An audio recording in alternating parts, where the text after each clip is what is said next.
चलिए निकालिए एटॉमिक वाली पहले डीपीपी, सब लोग अपने हाथ में लीजिए और एक कॉपी मुझे भी दे दो। जिस बेंच पे एक से ज्यादा कॉपी है कोई दे दो। कहाँ गया आपका डीपीपी? छोटो उसको लो।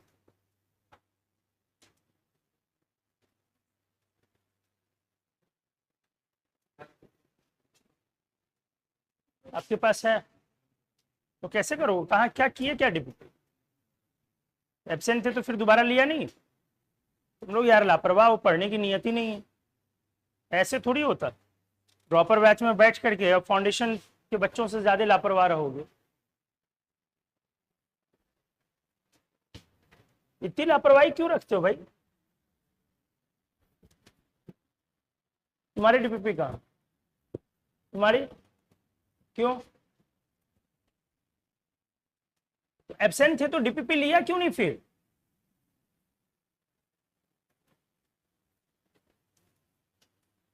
सॉल्व किया है? चलो निकालो नंबर।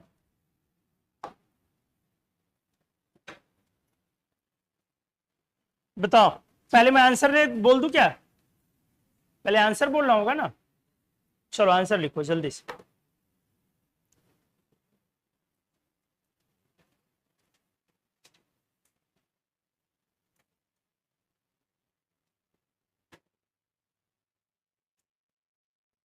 किसी का ऐसा है कि आंसर एक जगह किया हुआ हो? नहीं है?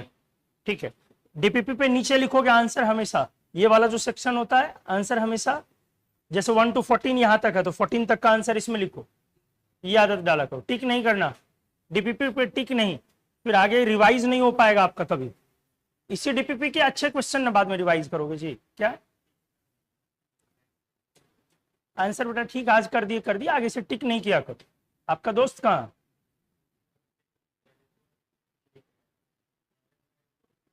अच्छा ठीक, आप नए हैं? तुम कैसे नए हो भाई?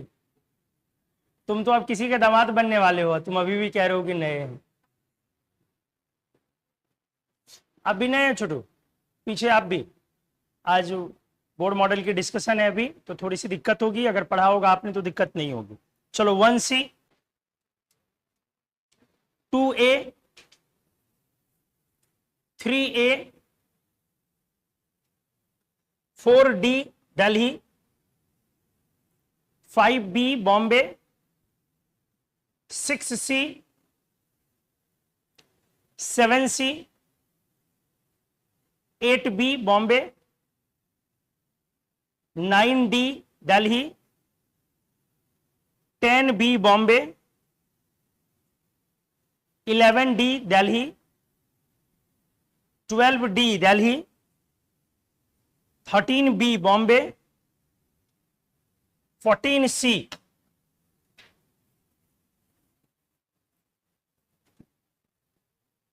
15D Delhi 16 Delhi 17 Delhi 18 Bombay 19 Delhi 20C 21 Delhi 22 Bombay 23 Bombay 24C 25C 26 Bombay 27 Bombay 28A 29C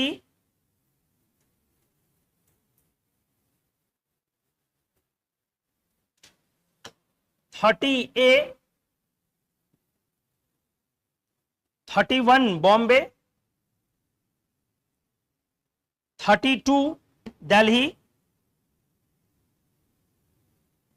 33 Bombay B 34 Bombay 35C 36C 37C 38C 39D Delhi 40 Bombay 41C 42 Bombay, 43A, 44C,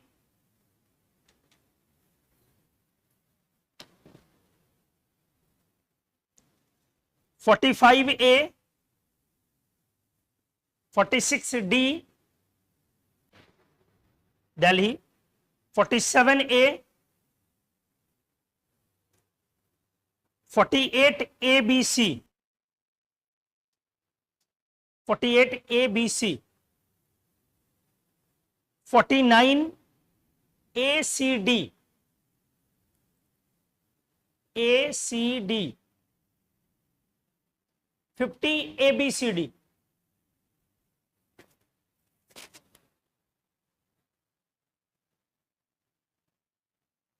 आगे मैचिंग है ना। 51 ए का क्यू, ए का क्यू, बी का एस, सी का पी एंड डी का आर। 52 ए का क्यू, बी का एस, सी का आर और डी का पी। ये हुआ हमारा आंसर।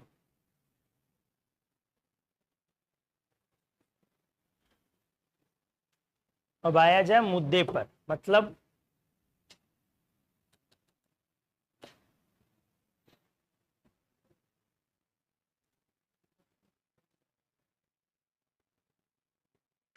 बनाओ पूरा ना।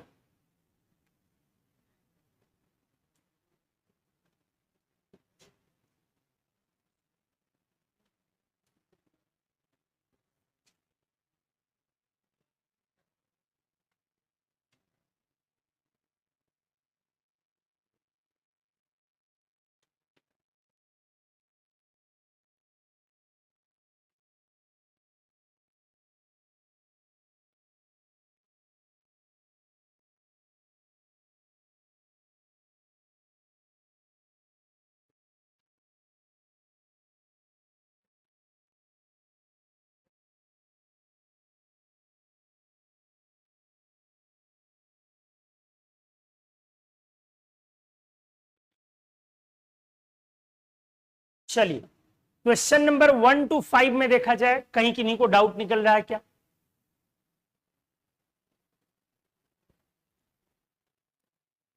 पहला तो दिया है e by m ratio, m by e ratio है। दूसरा तो कर ही दिया था डिस्कस। थर्ड में नहीं होनी चाहिए दिक्कत, फिर भी देख लो। नहीं है किसी का? नहीं है।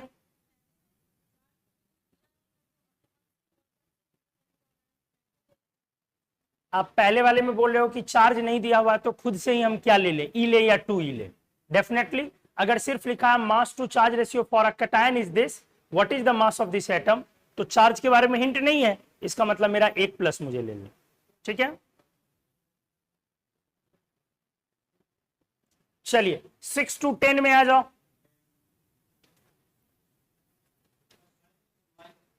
वन टू 5 में कितने लोग का एक भी डाउट नहीं है? Very good. 6 to 10 आइए। कितने नंबर का? 5 में क्या होगा? Kinetic and potential energy. तो काइनेटिक पॉजिटिव होगा और पोटेंशियल नेगेटिव होगी। पोटेंशियल तो हमेशा नेगेटिव होगी ना अट्रैक्टिव फोर्स की वजह से। चलो कितना नंबर बोला? 10। उससे पहले नहीं है किसी का? चलो 7 किनका है? What atomic number of an element, ये तो क्लास में कराया था, करवाया है। वो कौन सा एलिमेंट है जिसका 4th ऑर्बिट एग्जैक्टली फिट बैठेगा फर्स्ट बोर ऑर्बिट के ऊपर? तो फर्स्ट बोर ऑर्बिट मतलब हाइड्रोजन एटम, तो उसकी रेडियस A0 हो गई। तो अब जो 4th ऑर्बिट है n² A0/z, उस एलिमेंट का जो अननोन एलिमेंट x है, वहां पर 16 A0/z equals to A0। A0 cancel, z equals to क्या आ गया? 16। चलो क्या इसके बाद 10 है डायरेक्टली?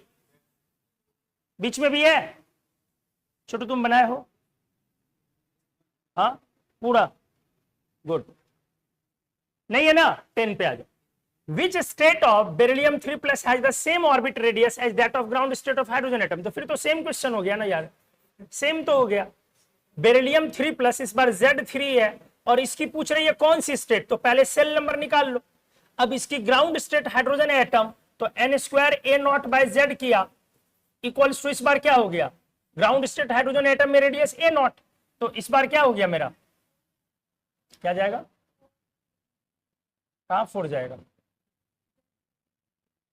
बेरिलियम है ना, 4 जाएगा। तो मेरा n इक्वल्स टू क्या आ गया, 2 ना। अब 2 है तो कौन सी स्टेट हो गई, फर्स्ट एक्साइटेड स्टेट, खत्म।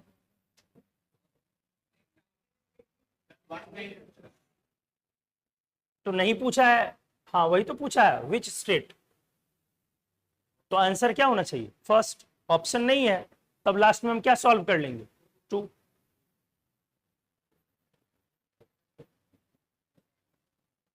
ठीक है, अरे स्टेट पूछ दिया है तो चलो ठीक है, हम लोग स्टेट ये हुआ ना,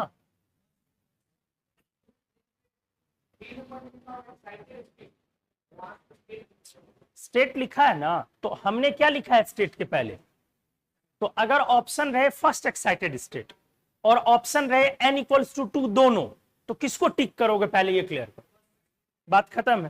क्योंकि मैंने ऑर्बिट नंबर नहीं पूछा, क्या पूछा है, स्टेट, तो स्टेट एक्साइटेड वर्ड में लगा हुआ है दोनों सही, लेकिन अगर दोनों ऑप्शन रहे तो ये टिक कर देंगे। अगला बोलिए, 10 के बाद 11 टू 6 से 10 में कितने लोग को एक भी डाउट नहीं था, गुड। चलिए अब 11 टू 15 आइए, 11 तो बन गया था, क्लास में हो गया था ना, 14, गुड। 14 से पहले 13 बोला छोटू आपने, चलो आ जाओ 13 देखो। An electron travels with A velocity of, ध्यान से, एक इलेक्ट्रॉन है और ये ट्रेवल कर रहा है x मीटर पर सेकेंड की वेलोसिटी से। फॉर अ प्रोटॉन, अब अगले बार में एक प्रोटॉन दिया है, to have the same de Broglie wavelength, इसकी डी ब्रॉगली वेवलेंथ मान लो लेमडा है, तो एक प्रोटॉन के लिए अगर वो same de Broglie wavelength show करता है तो the velocity will be approximately, अब इस बार स्पीड आपसे पूछी जा रही है, तो दोनों के लिए क्या लगा दोगे, lambda equals to h by m v, यहां भी lambda equals to h by m v, लेकिन v वहां पर इलेक्ट्रॉन की होगी m, और यहां पर m किसकी होगी, प्रोटॉन की, और वहां पर v इलेक्ट्रॉन की है, यहां पर v किसकी है, प्रोटॉन की। अब दोनों लेमडा, तो क्वेश्चन क्या कह रहा है कि wavelength, D Broglie wavelength same होनी है, तो इन दोनों को अगर अपन इक्वेट कर लेते हैं तो इस तरह से क्या आ गया मेरा, m e v e equals to m p v p ना। अब मुझे निकालनी क्या है, वीपी, वीपी इक्वल्स टू क्या आ गया मेरा, m e by m p, और जहां पर एम ई है वहां पर क्या आ गया, वी, चूंकि स्पीड दे दिया है क्या, सॉरी एक्स, एक्स आ गया ना। तो अब देखो एमपी बाय एमई का रेशियो होता है 1:1836 का, 40 या 36 जो बोल लो, लेकिन यहां एमपी बाय एमई है या उल्टा है, एमई बाय एमपी है, इसका मतलब क्या हो गया 1 बाय, तो क्या हो गया ये x बाई 1840, किस ऑप्शन में है, बी ना, ठीक। 14 नंबर, 13 किन का डाउट था, हो गया, 14 पे आइए, 14। According to Bohr's atomic theory which of the following is correct, ठीक से देखिए, पहला है potential energy of electron directly proportional z square by n square.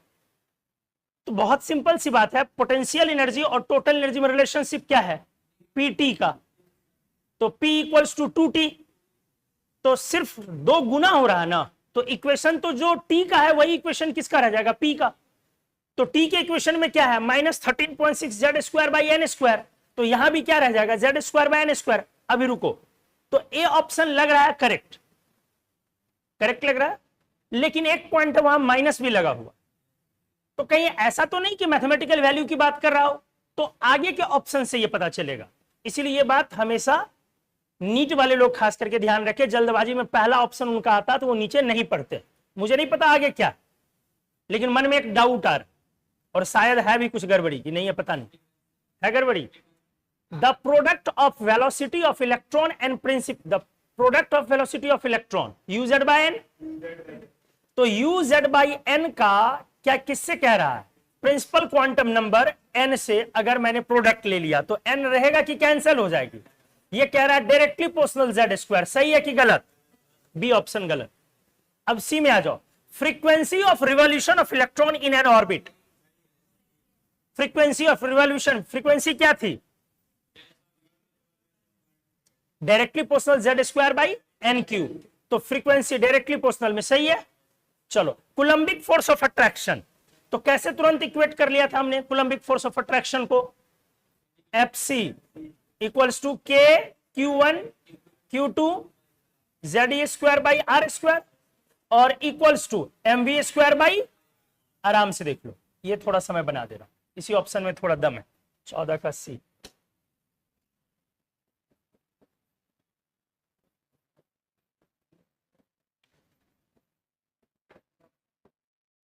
Coulombic attraction के बारे में बोला है ना, तो f C equals to k z square by r square, इसको किसके इक्वल किया, क्वेश्चन में क्या दिया हुआ है कि ये डायरेक्टली प्रोपोर्शनल है z square by n square के। अब मुझे जेड और एन के फॉर्म में लाना है इस पूरी कहानी को, इसे मुझे लाना है। यहां पे छेड़छाड़ करनी है या नहीं करनी, नहीं, अरे यहां नहीं ना चेंज करनी है, क्योंकि एफ सी को लाना है इसके टर्म में, तो इसको कुछ करना है या नहीं करना, नहीं करना, इससे कोई लेना देना नहीं, सिर्फ अकेले वहां पे देखना इक्वल में वो है।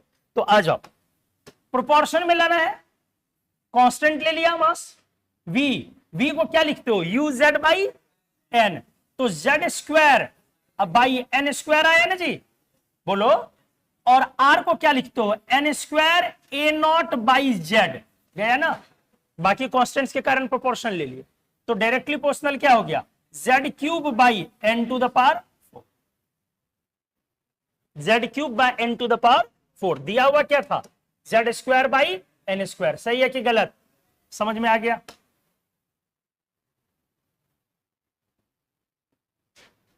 तो आंसर फाइनली क्या रह गया, सी हो गया ना, मतलब ये है कि ए ऑप्शन मेरा क्या हो गया इनकरेक्ट, जबकि वो है करेक्ट। तो क्यों इनकरेक्ट हुआ, इसका मतलब वो माइनस साइन के कारण, लेकिन अगर मेरा सी ऑप्शन इनकरेक्ट होता तो मुझे ए को क्या लेनी पड़ती, करेक्ट लेनी पड़ती, फिर उस समय मैं मैग्नीट्यूड के हिसाब से चलता। अगला बोलिए,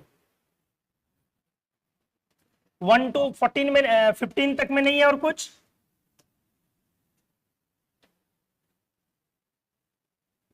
पंद्रह नंबर समझ में आ गया। 15 किसी को डाउट, सेपरेशन एनर्जी मतलब उसको निकालने में लगने वाली एनर्जी, तो वो कौन सी एनर्जी होगी, निकालने में कौन सी एनर्जी लगेगी, जितने से वो बंधी होगी उतना देने पर हमने क्या पढ़ा, फ्री हो जाएगा, मतलब वो बाहर भाग जाएगा या जस्ट आ जाएगा बाहर, बाहर, लेकिन उसमें काइनेटिक एनर्जी होगी या नहीं होगी, नहीं होगी, हाँ, रेस्ट पार्टिकल लेके चलना पड़ेगा। मैंने बोला कि जब आप एटम में सेपरेशन एनर्जी लगाते हैं, जितनी एनर्जी से बंधी हुई है, जैसे हाइड्रोजन में बना हुआ है 13.6 से, तो 13.6 डालने पर वो फ्री हो गया, फ्री होके वो कहां चला आया, मतलब उसके लिए इंफिनिटी पर है, न्यूक्लियर चार्ज के लिए वो बाउंड्री पर बाहर में है, लेकिन अभी वो क्या माना जाएगा, रेस्ट में, उसकी काइनेटिक एनर्जी जीरो अभी ली जाएगी। चलिए अब आइए 16 से 20 में 70, और कोई, कितने लोग का 16 से 20 में एक भी डाउट नहीं है, बहुत अच्छा, वेरी गुड। 17 के अलावे, चलो 17, which of the following is discredited in boards अरे, तो simple, which of the following is discredited in the board, discredited मतलब वो मल्टीपल टाइम्स में फैला हुआ, तो कौन है मल्टीपल टाइम्स में फैला हुआ? Angular momentum. बाकी कोई मल्टीपल टाइम्स में फैला हुआ नहीं है। Potential energy z square by n square, नीचे एन स्क्वायर। ये देखो एंगुलर मोमेंटम जो एन के टर्म्स में डिस्क्रीटेड फैला हुआ है, ठीक है। जैसे SiO2 के स्ट्रक्चर को हम लोग डिस्क्रीटेड बोलते हैं। SiO2 का स्ट्रक्चर याद है कैसा होता है ना? SiO2 नहीं होता है, पॉलीमेरिक होता है। SiO4 लगता है एक Si2 ऑक्सीजन, लेकिन है उसमें सिलिकॉन डबल बॉन्ड नहीं बनाती, इसलिए इस तरीके की SiO2। फिर अगली ऑक्सीजन 2, तो ये डिस्क्रिटेड हम लोग बोलते हैं इसको। ये जो फैली हुई चीज होती है ना, सिलिकॉन ले लिया, फिर देखो ये फैल गई, तो एक रेगुलर पैटर्न में फैली हुई, हम लोग इसको डिस्क्रिटेड बोलते हैं। तो SiO2 के स्ट्रक्चर को भी हम डिस्क्रिटेड स्ट्रक्चर बोलते हैं, ठीक है, लेकिन एक रेगुलर पैटर्न में उसे फैलना। तो चलिए ये हो गया। 17 के बाद 18 में डाउट नहीं होनी चाहिए, कर दिया था। 19 में डाउट नहीं होगा, Q इंटू वी है बोल दिया था, यहां करवा दिया था क्लास में। 20 में डाउट नहीं होगा। चलिए 21 से 25 में आ जाओ। 21 और किन्हीं का कुछ? 23, 21, 23, 21, 23, 25 बनाया कर बेटा। बनाओगे ना तो हम लोगों की भी एनर्जी मेंटेन रहेगी यार, बरकरार रहेगी, और बनाओगे तो और अच्छे क्वेश्चंस देंगे। नहीं बनाओगे तो मेरा भी मन नहीं लगेगा, मैं भी जल्दी से निकाल लूंगा। पहला क्या बोला था? 21 ना? किनका डाउट था 21? चलो आगे। 21 कितने लोग का डाउट नहीं था? नन ऑफ दीज आया है? आया ना? गलत आया? नहीं आया? हाँ, तो जो ऑप्शन में जो आया आंसर आपका वो ऑप्शन में नहीं है, यही ना? तो नन ऑफ दीज ही हुआ ना? तो नन ऑफ दीज आया ना, वही तो मैं पूछ रहा हूं। चलो आ जाओ। कितना नंबर डिस्कस कर रहे हैं हम लोग? 21। देखो, if the ionization energy of He plus is this, then the energy of Be3 plus ion in the second stationary state। जरा गौर दो, हमने पूछा है energy of beryllium 3 plus second stationary state, मतलब n इक्वल्स टू 2, ठीक है। तो energy यही ना पूछा है जी, एनर्जी ऑफ द सेकेंड। तो इसको जरा निकालो, -13.6 z square by n square. बोलो इलेक्ट्रॉन वोल्ट में ये आंसर है, नहीं जूल में, तो ये नहीं लगाना है। बोलो क्या लगाना है? 2.18 इंटू 10 टू द पावर कितना? 18 या 18 के -18? इसमें भी कंफ्यूजन है जी। गजब गजब हाल है यार। -13.6 z square by n square लिखते हो तो इसको गुना कर दोगे 1.6 इंटू 10 टू पावर -19 से ना, तो 18 कैसे हो जाएगा? -18 था ना, 10 to the power -18 kilo joule per mole. रे नहीं रे पगले, गलत हो जाएगा, जूल पर एटम, समझे? क्योंकि ऑप्शन कभी कभी किलो जूल पर मोल में देगा, तो आप न्यूमेरिकल वो करके निकाल के आगे भाग जाए। Into z square by n square, तो जेड कितनी हो गई? 4 ना, तो 16 बाई एन स्क्वायर 4। बोलो कैंसिल हो गया। अब 4 से मल्टीप्लाई कर दिया हमने,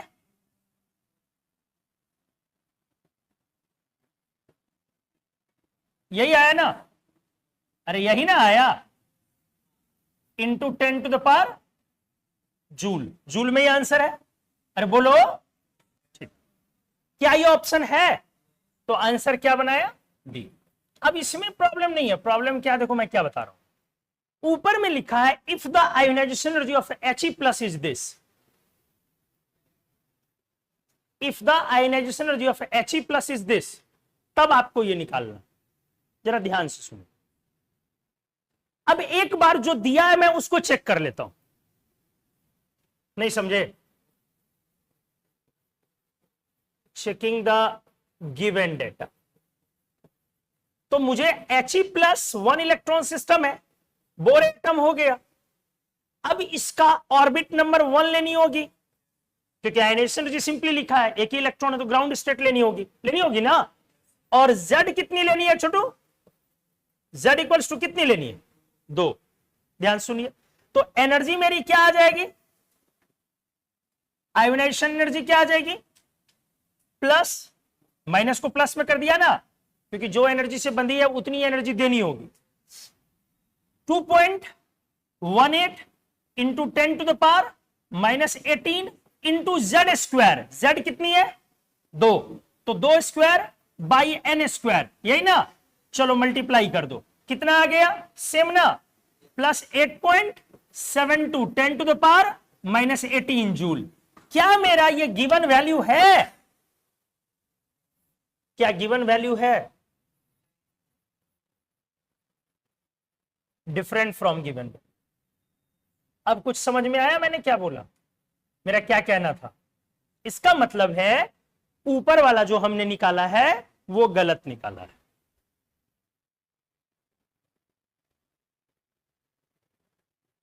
क्यों? अगर मेरा ये यही एनर्जी होगी तो वो उस समय होगी जिस समय इसकी एनर्जी ये होगी।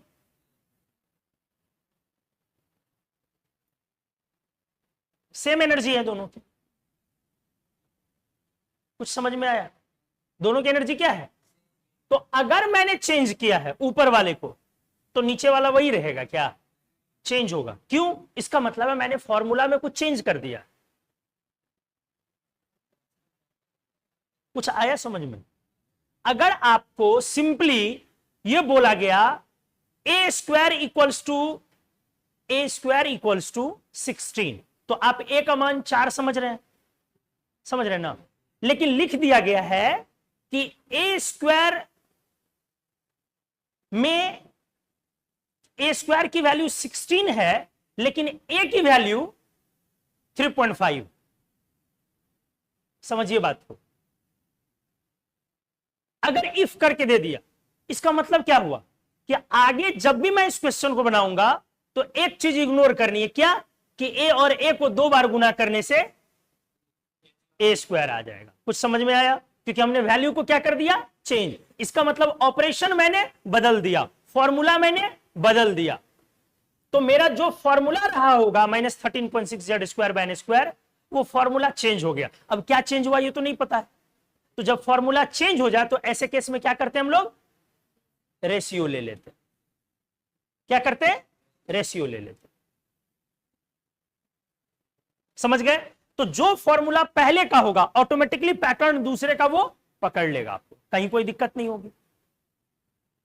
तो अब मुझे कैसे सॉल्व करना होगा इसको? इसकी एनर्जी बाय इसकी एनर्जी,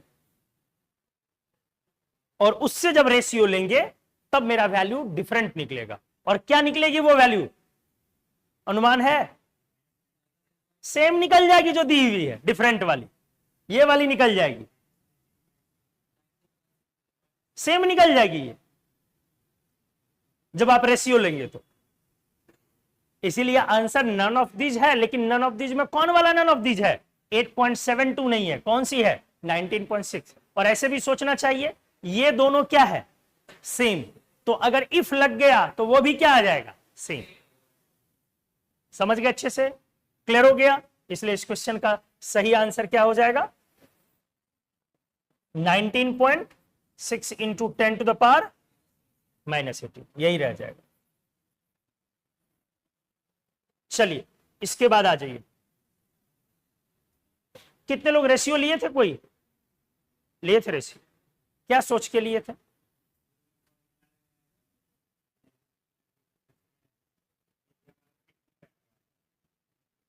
वेरी गुड, बहुत अच्छा, बहुत अच्छा। तो ये आगे के लिए भी सीख है। एक बार और देखो छोटू, क्वेश्चन में सिंपली दिया हुआ है कि यदि He+ की ionisation energy 19.6 10 to the power -18 है, तो आप बताइए Be3+ की सेकेंड ऑर्बिट में क्या होगी? तो एक्चुअली Be3+ की सेकेंड ऑर्बिट में एनर्जी इतनी आ रही है, तो यही आंसर मेरा होना चाहिए। अब मैंने आयोनाइजेशन एनर्जी He+ का भी एक बार चेक कर लिया, ठीक है, तो चेक करने पर ये आ रहा है सेम। तो अगर सेम आ रहा है दोनों, लेकिन इसकी वैल्यू दी हुई है ऑलरेडी 19.6, तो 19.6 तो उस फॉर्मूले से नहीं आ सकता है, इसका मतलब फॉर्मूला कुछ बदला गया है। लेकिन हम पढ़ रहे हैं बोर्स थियरी, तो बोर्स थियरी में फंक्शन तो हम चेंज नहीं कर सकते ना। फंक्शन का मतलब समझ में आया, FC, हाँ प्रोपोर्शन, FC इक्वल्स टू जो लिखते हो KZ²/R², वो तो चेंज नहीं कर सकते हो ना, क्योंकि बोर्ड थियरी पढ़ रहे हो। तो Z²/N², ये फंक्शन चेंज नहीं कर सकते हो, बाकी कुछ और कॉन्स्टेंट्स बदल दिए गए होंगे। लेकिन एक चीज तय है कि ये दोनों वैल्यू क्या आनी चाहिए, सेम।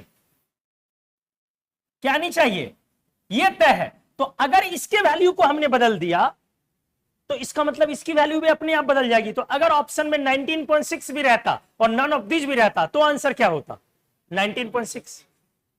समझ में आ गया। चलो अगला 21 के बाद छोटू माइनस लगेगा, क्यों लगेगा, एनर्जी पूछ रहा है या आयनाइजेशन में, एनर्जी, तो माइनस हो गया।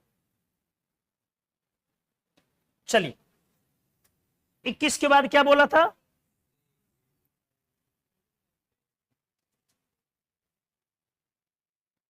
देखो फिर 22 नंबर क्वेश्चन को भी देखो। हो energy of the second Bohr orbit in the hydrogen atom. देखो जो चीजें नोन है, पता है, उसकी वैल्यू अगर लिख दे तो एक बार चेक करना पड़ेगा। तो सेकंड बोर ऑर्बिट की हाइड्रोजन एटम में -3.4, तो इस बार संजोग से सेम है, इसलिए टेंशन नहीं है। 23 बोला जी। चलो, which of the following statements is या are consistent with the Bohr's theory of the atom and no others. Bohr's theory के साथ कंसिस्टेंसी पूछ रहा। An electron can remain in a particular orbit as long as it continuously absorbs radiation of a definite frequency. सही है,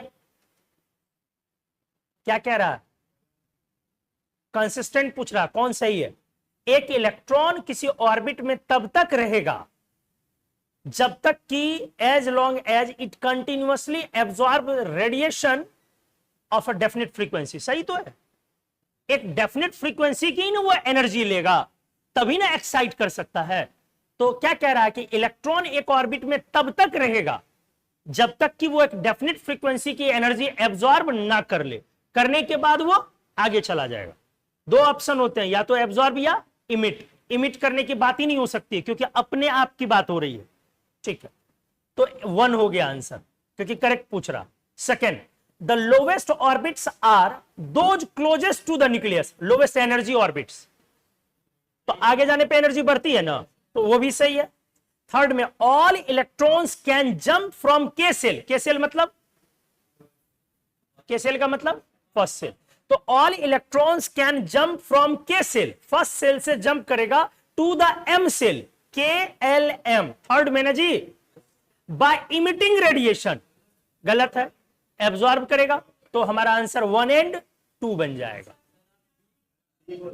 तो इसका answer क्या बोला, बी। बी, तो उसको डी कर लीजिए, 23 का डी।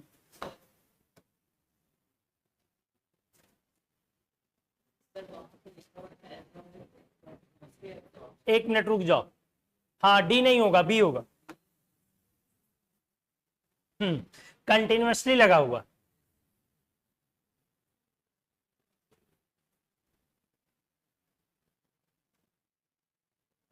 आया समझ में, कंटिन्यूअसली एब्जॉर्ब नहीं ना करता रहेगा, एक बार ही एब्जॉर्ब करेगा ना एक डेफिनेट फ्रीक्वेंसी को। तो ऑप्शन है an electron can remain in a particular orbit as long as it continuously absorbs ना रेडिएशन ऑफ डेफिनेट फ्रीक्वेंसी। एक डेफिनेट फ्रीक्वेंसी की एक ही बार वो एब्जॉर्ब करेगा, उसके बाद वो उस ऑर्बिट में स्टैब्लिश हो जाएगा। समझ गए, इसलिए 23 का बी होगा। कितने लोगों का 23 का बी आया था, वेरी गुड। मतलब कंटिन्यूअसली ध्यान दिए थे पीयूष, कंटिन्यूअसली। चलिए पहले एक बार लेगा तभी निकालेगा, हाँ वेरी गुड। चलिए अगला 24 नहीं है डाउट, बोलो 25 है। चलो 25, what is the energy associated with the D excitation of an electron. Chhotu gap है, छोटू गैप है ना। किस एटम में पूछ रहा है? He प्लस में। कहां से कहां? 6 से 2 पे।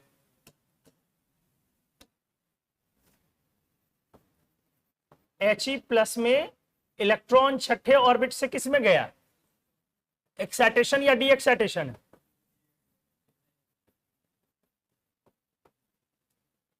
13.6 किस में आंसर दिया है? ऑप्शन जूल में। हाँ हाँ, किलो जूल पर मोल। अब समझ में आया क्यों नहीं आ रहा था? समझ गए?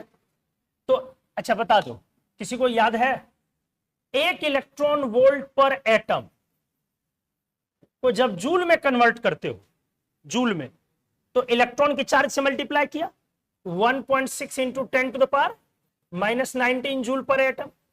अच्छा, लेकिन अगर मैं इलेक्ट्रॉन वोल्ट पर एटम को अगर किलो जूल पर मोल में कन्वर्ट करूं, बोलो। हाँ सही है, 96.48। ये आप आगे से ध्यान रखेंगे, ठीक है। और जल्दबाजी में करने के लिए 96 क्या ले लेंगे? 5। तो अब यहां पे आपको क्या करना चाहिए? वोल्ट में ही पहले निकाल लेनी चाहिए ना। तो -13.6 जेड स्क्वायर, जेड कितनी हो गई? सॉरी, हाँ 2, तो z square 4 by n square 36। और यहां पे कितनी करनी है हमें? -13.6 4 बाई 4, तो ये कितना आ गया मेरा? 13.6 आया। और ये क्या आ गया? -1.5, ये आ गया ना, इतने इलेक्ट्रॉन वोल्ट। अब यहां से वहां जाने में डी एक्साइटेशन हुआ तो एनर्जी रिलीज होगी। तो बोलो कितनी, क्या क्या गैप बनेगा मेरा? जो डेल्टा ई होगा, डेल्टा ई तो गैप हुआ ना। डेल्टा ई किसे बोलते हैं आप? गैप को। तो क्या आ जाएगा? फाइनल माइनस इनिशियल कर रहे हो ना, तो 10.10 नहीं, 12.1 ये आ गया। इतना इलेक्ट्रॉन वोल्ट। अब इसे किस में कन्वर्ट करना है? किलो जूल पर मोल में। तो 12.1 इंटू 96.5 किलो जूल पर। तो देख लो वैल्यू लगभग कितने के आसपास आएगी? 100 के राउंड, सॉरी 1000 के राउंड। इसको अगर 100 ले लिया, इसको 10 ले लिया, तो लगभग 1000 का राउंड। ऑप्शन में है 1000 का राउंड कोई?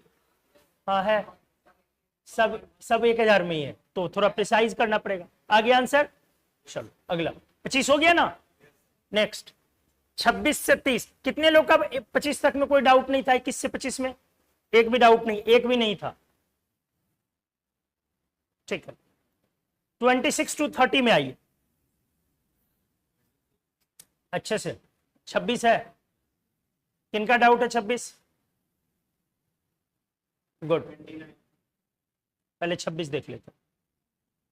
क्या सृष्टि बनाई हो? 26 बन गया तुम्हारा दिव्या? चलो आ जाओ। The mass of a proton is 1836 times more than the mass of an electron. ये तो सही है, एक इलेक्ट्रॉन से प्रोटॉन।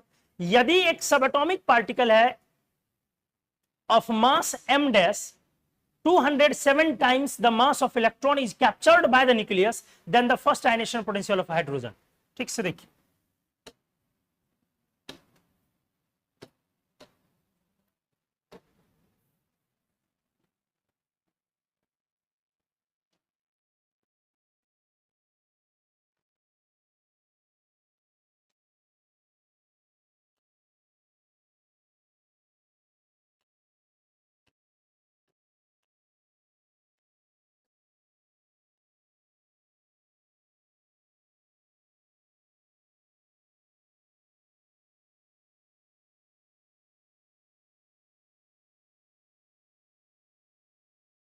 ये क्वेश्चन है, थोड़ा बड़ा दिख रहा है।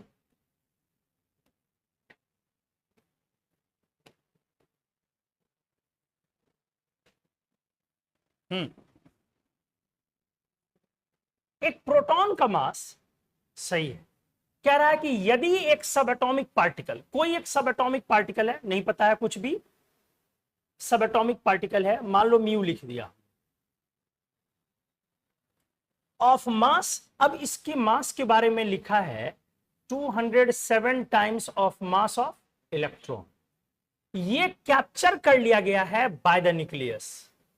न्यूक्लियस ने इसको क्या किया है, कैप्चर किया। अच्छा, इस सब एटॉमिक पार्टिकल का मास ये है, क्या इसमें चार्ज है या नहीं, या जानने की जरूरत है या नहीं? पहले ये सोचो, जानने की जरूरत है या नहीं।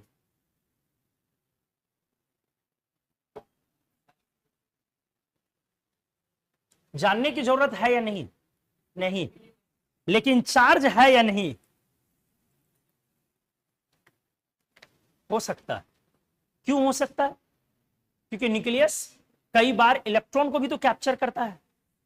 पढ़ा है हम लोगों ने, अरे पढ़े हो ना, ये कैप्चर बीटा डीके के दिन डिस्कस किया था ना। तो इलेक्ट्रॉन कई बार न्यूक्लियस इलेक्ट्रॉन को भी कैप्चर करता है, तो उसकी चार्ज प्रॉपर्टी के कारण कैप्चर होता है। तो चार्ज से फिलहाल मतलब नहीं है, लेकिन ये ऐड हो गया और इसकी मास 207 गुना ज्यादा है, किससे, इलेक्ट्रॉन से।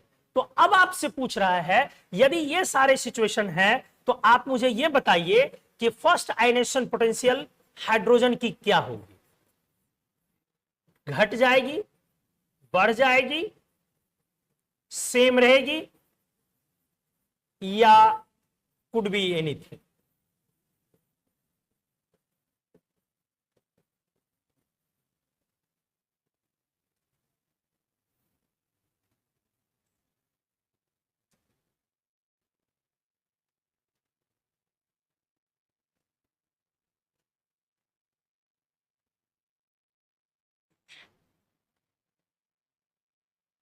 यहां से एक और अच्छी चीज हम बताएंगे, पहले सोच लीजिए।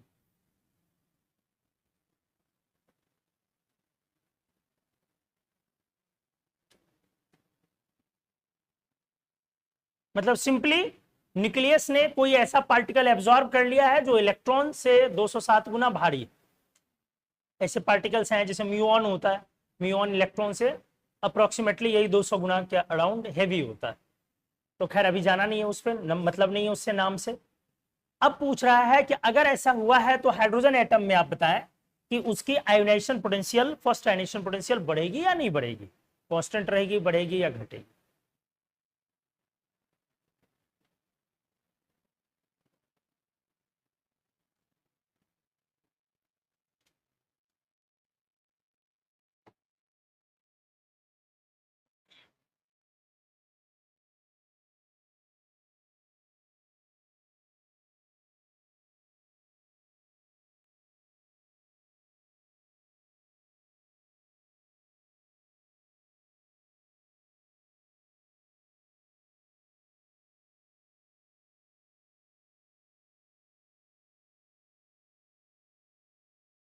चार्ज पे तो जा ही नहीं सकते हो, उससे तो कोई मतलब ही नहीं रहेगा।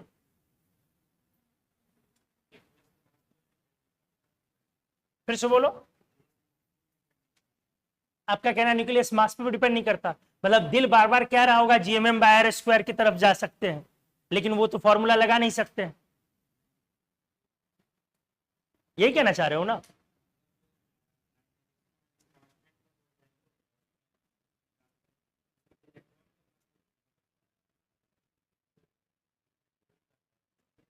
वो इलेक्ट्रॉन के मास पे डिपेंड करता है, जो वैल्यू होती है फॉर्मूला में एम आता है। बिल्कुल सही बात है, हम लोग उसमें न्यूक्लियस के मास को हटा के रखते हैं।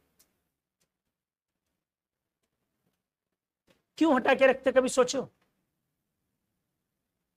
देखो इसमें दो एंगल, ध्यान से सुनो। हम लोग जब भी सेंट्रीपिटल फोर्स लिखते हैं, नॉर्मल सर्कुलर मोशन में जो सेंट्रीपिटल फोर्स लिखते हैं, उसमें हम लोग ग्रेविटेशनल अट्रैक्शन लेते हैं या हटाते हैं? नॉर्मल सर्कुलर मोशन लेते हैं। लेकिन एटम के केस में हम लोग इग्नोर करते हैं, मास को इग्नोर करते हैं। मास वाला फैक्टर तो नहीं लेते हैं ना। लेकिन क्वेश्चन को बनाया ही गया है इस कंटेक्स्ट में कि मास में बढ़ा रहा हूं, और थोड़ा मोड़ा नहीं बढ़ा रहा हूं, 207 गुना। क्या 207 टाइम्स कम है या बहुत ज्यादा? ज्यादा। इसका मतलब है अगर मैं मास का एंगल लगाऊं, सुनो, अगर मैं मास का एंगल लगाता हूं तो इसका मतलब मेरा सेंट्रीपिटल फोर्स क्या हो जाएगा, बढ़ जाएगा। अगर मास का एंगल लगाया कि न्यूक्लियस में मास बढ़ गया तो मेरा सेंट्रीपिटल फोर्स क्या हो जाएगा, बढ़ जाना चाहिए। हालांकि ये ऐसे पार्टिकल के लिए अप्लाइड नहीं, ये हम लोग को पता है, लेकिन चलो हमने लगाया तो बढ़ गया। अगर बढ़ गया फोर्स ऑफ अट्रैक्शन तो मेरी एनर्जी नेगेटिव में बढ़ जाएगी, बढ़ जाएगी ना नेगेटिव में, फोर्स ऑफ अट्रैक्शन बढ़ा तो इलेक्ट्रॉन को डिटैच करना क्या हो जाएगा, मुश्किल। तो आयोनाइजेशन एनर्जी उस केस में क्या हो जाएगी, बढ़ जाएगी। पहला पॉइंट। दूसरा पॉइंट, अब इसको इस एंगल से सोचो, ये अगर एब्जॉर्ब किया गया है न्यूक्लियस के द्वारा तो इसका मतलब है उस पर नेगेटिव चार्ज रहा होगा, के कैप्चर की तरह, तो उस पर कौन सा चार्ज रहा होगा, नेगेटिव। जब नेगेटिव चार्ज से आपने क्या सीखा था बीटा डीके के दिन, कि जब वो एब्जॉर्ब कर लेता है तो एब्जॉर्ब करने के बाद वो रेडिएशन इमिट करता, याद आया, गामा रेडिएशन, रेडिएशन वो इमिट करता है। तो जब रेडिएशन इमिट किया, ध्यान से सुनो, इसका मतलब अट्रैक्टिव फोर्स स्ट्रॉन्गर हुआ या वीकर हुआ, जब भी रेडिएशन इमिट किया है चार्ज पार्टिकल के अट्रैक्शन की वजह से, तो इसका मतलब अट्रैक्टिव फोर्स मेरा बढ़ा है कि घटा है, बढ़ा है। तो इंट्रैक्शन एनर्जी उस समय में बढ़ गई है, तो आयोनाइजेशन एनर्जी उस समय में बढ़ जाएगी। कितना सिंपल लॉजिक अपने पास, चलो दोनों है, लेकिन प्रॉपर लॉजिक अगर इस समय में बात करूं तो मुझे चार्ज के हिसाब से सोचनी। जब भी कोई चार्ज पार्टिकल, क्योंकि एब्जॉर्ब क्यों करेगा, इसका मतलब इस पर कौन सा चार्ज होगा, नेगेटिव।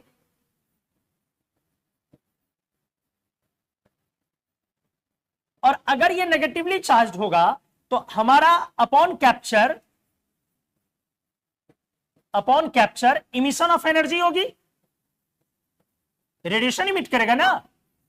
और जब रेडिएशन इमिट किया, इसका मतलब है कि मेरी एनर्जी, टोटल एनर्जी क्या हो जाएगी, लो, पोटेंशियल एनर्जी क्या हो जाएगी, लो। तो जब आपकी एनर्जी घट गई है, आप स्टेबलाइज हुए हैं, तो इसका मतलब है कि उस समय में लगने वाली एनर्जी बढ़ जाएगी ना। घटने का मतलब है नेगेटिव में बढ़ गया, अरे घटने का क्या मतलब है, नेगेटिव में बढ़ा, नेगेटिव वैल्यू बढ़ गई है। तो अगर मेरी नेगेटिव वैल्यू बढ़ी है तो पॉजिटिव वैल्यू भी बढ़ जाएगी, और मैग्नीट्यूड बढ़ेगा ना, तो आयनेशन पोटेंशियल क्या हो गया, बढ़ गया। आया समझ में। अब इसके एप्लीकेशन पर एक एप्लीकेशन ये समझो, एक बहुत अच्छा एप्लीकेशन बोल लो। हाइड्रोजन एटम समझते हो, बोलो, एक इलेक्ट्रॉन है एक प्रोटॉन है। ड्यूटेरियम समझते हो, तो ड्यूटेरियम में सोचो और हाइड्रोजन में क्या अंतर,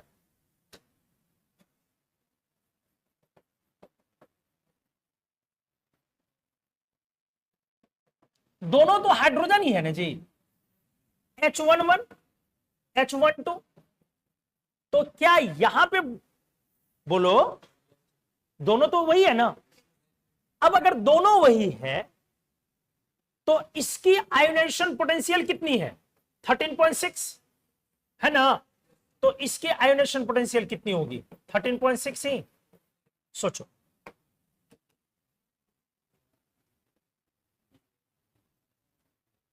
दिमाग लगाओ,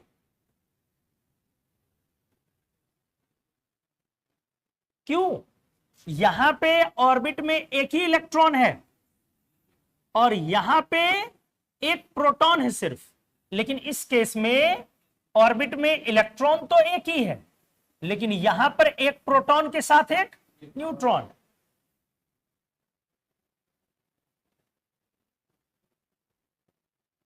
कुछ आया समझ में, एक प्रोटॉन के साथ एक, और न्यूट्रॉन का मास प्रोटॉन के बराबर है।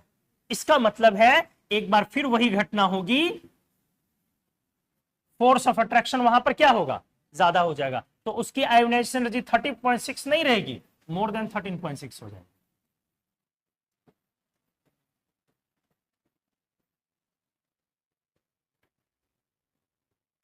और एक पॉइंट सुनो, पहले अच्छे से समझते जाओ, और इसको बहुत कई तरीके से समझ सकते हो। मास को यूजुअली हम कंसीडर नहीं करते, इसमें कोई दो राय नहीं है। हम न्यूक्लियस के मास और इलेक्ट्रॉन के बीच लगने वाले मास को, मास की वजह से लगने वाले फोर्स को हम लोग इस पूरे एरिया में ही क्या करते हैं, इग्नोर करते हैं एटम में, क्योंकि एटम एक माइक्रोस्कोपिक पार्टिकल है, या मास बहुत ज्यादा नहीं है। लेकिन जब सिचुएशन बदले तो उस समय में आप सिचुएशन में कंपेयर तो करना पड़ेगा आपको। थोड़ा मास नहीं बढ़ रहा भाई, बहुत ज्यादा का अंतर है ना। एक प्रोटॉन आपका 1836 एमई था, अब ये 2 हो गया तो 1836 एमई सिर्फ रहा क्या, फिर एक 1836 एमई ऐड हो गया ना मास में। तो अब इसको न्यूटनियन मैकेनिक्स की नजर से देखो कि अगर 2 ब्लॉक है रखा हुआ, लगभग फ्रिक्शनलेस सरफेस है, एक का मास m है, एक का मास m डैश है, m बड़ी है काफी m डैश से, अब m की वैल्यू को आप 2m कर देंगे तो क्या आप करेंगे बोलिए, उस समय में फोर्स को हम बढ़ाएंगे ना, ग्रेविटेशनल फोर्स ऑफ अट्रैक्शन बढ़ाएंगे ना। तो आप यहां पर सिचुएशन को कंपेयर करें, ये ना देखें कि एटम, तो सिचुएशन क्या कह रहा, मेरा मास बढ़ गया है इसलिए आयोनेशन पोटेंशियल क्या होगी, ज्यादा। कितनी अच्छी चीज आपने सीखा कि आयोनेशन पोटेंशियल हाइड्रोजन से ज्यादा होती है ड्यूटेरियम की। अब एक पॉइंट और, इनऑर्गेनिक में आपको पढ़ना होता है क्या कि ionisation energy of isotopes are nearly having nearly same values, ये इनऑर्गेनिक में पढ़नी होती और ये आईआईटी का क्वेश्चन भी है। जो आइसोटोप होते हैं ना उनकी साइज भी सेम होती है और आयोनेशन एनर्जी की वैल्यू नियरली सेम होती है। साइज क्यों सेम होती है, क्योंकि साइज आइसोटोप्स में बदलता क्या है, ए भाई ये अच्छा पॉइंट है यार, आइसोटोप्स में क्या इलेक्ट्रॉन बदलता है, क्या प्रोटॉन बदलता है बेटा, ना इलेक्ट्रॉन बदलेंगे ना प्रोटॉन बदलेंगे, सिर्फ आइसोटोप्स में कौन बदलता है, न्यूट्रॉन। तो यदि आइसोटोप का केस है तो इनऑर्गेनिक केमिस्ट्री कहती है कि साइज क्या रहेगा, क्यों बोलेगा साइज कांस्टेंट रहेगा, साइज ऑफ एटम, क्योंकि साइज डिपेंड करता है, साइज आर नॉट ये फंक्शन होता है ई बाय पी रेशियो का, किसका, ई बाय पी रेशियो का, मतलब इलेक्ट्रॉन और प्रोटॉन की संख्या पर डिपेंड करता है साइज, साइज न्यूट्रॉन की संख्या पर डिपेंड नहीं करता है। और आइसोटोप्स में क्या बदल रहा है, न्यूट्रॉन, इसीलिए साइज क्या रहेगा, क्योंकि साइज डिपेंड नहीं करता है किस पे, किस पे डिपेंड नहीं करता है छोटू, न्यूट्रॉन पे। तो क्या बोला गया, size of atom constant and ionisation energy of B atom, ये भी क्या बोला जाएगा, ये लगभग कांस्टेंट। कुछ आया समझ में, बोलो मतलब क्या है, अगर मैं साइज बोलूं Cl-35 की तो ये बराबर बोली जाएगी साइज Cl-37 की। कुछ आया समझ में, IIT 99 का क्वेश्चन है ये, क्योंकि Cl- दोनों में है, बस क्या डिफरेंस है, न्यूट्रॉन की संख्या, तो न्यूट्रॉन की संख्या से साइज डिसाइड नहीं होगा ई बाय पी रेशियो से। अब अगर मैं बोलूं कि आयोनाइजेशन एनर्जी Cl-35 की जितनी है लगभग वही हो जाएगी आयोनाइजेशन एनर्जी Cl किसकी, 37 की। क्लियर हो गया, बोलो। लेकिन हाइड्रोजन और ड्यूटेरियम बहुत छोटा एटम, इसके पास एक ही प्रोटॉन, इसीलिए यहां पर मैटर किया, यहां मैटर नहीं किया। कुछ आया समझ में, यही समझाना चाह रहा। बड़े एटम में क्यों नहीं मैटर किया, क्योंकि बहुत सारे प्रोटॉन और बहुत सारे इलेक्ट्रॉन। छोटे एटम में क्यों मैटर किया, एक ही प्रोटॉन था वह, और अब वो अचानक 1 से 2 हुआ तो 1 नहीं बढ़ा, दुगुना हो गया। तो पॉइंट क्या बना हमारे लिए कि हाइड्रोजन एटम में और ड्यूटेरियम में आइसोटोप्स होने के बावजूद क्लियरली बोलूंगा कि किसकी आयोनाइजेशन एनर्जी ज्यादा है, ड्यूटेरियम की, मास सीधे डबल हो गया। लेकिन अगर मैं हाइड्रोजन एटम के अलावे अगर मैं कोई हेवी एलिमेंट में बात करूं तो उसमें आइसोटोप्स की आयोनाइजेशन एनर्जी क्या बोली जाएगी, सेम। क्लियर हो गया, तो आप यहां पे लिख लेंगे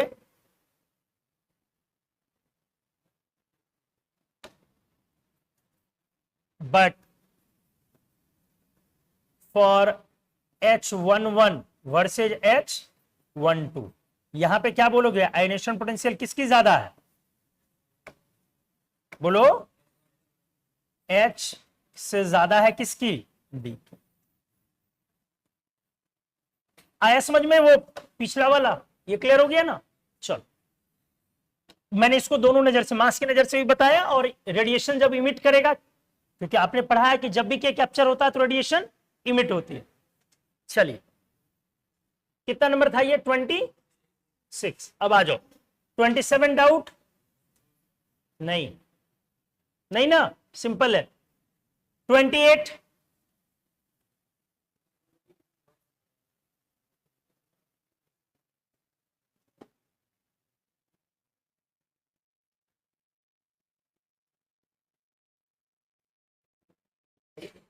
नहीं ना, 29, 29 डाउट है, किसका है? 29 डाउट होने लायक चीज है नहीं, हुआ कैसे? हाँ, कॉन्स्टेंट्स पे जाओ ना, कॉन्स्टेंट से तो निकल ही जाएगा।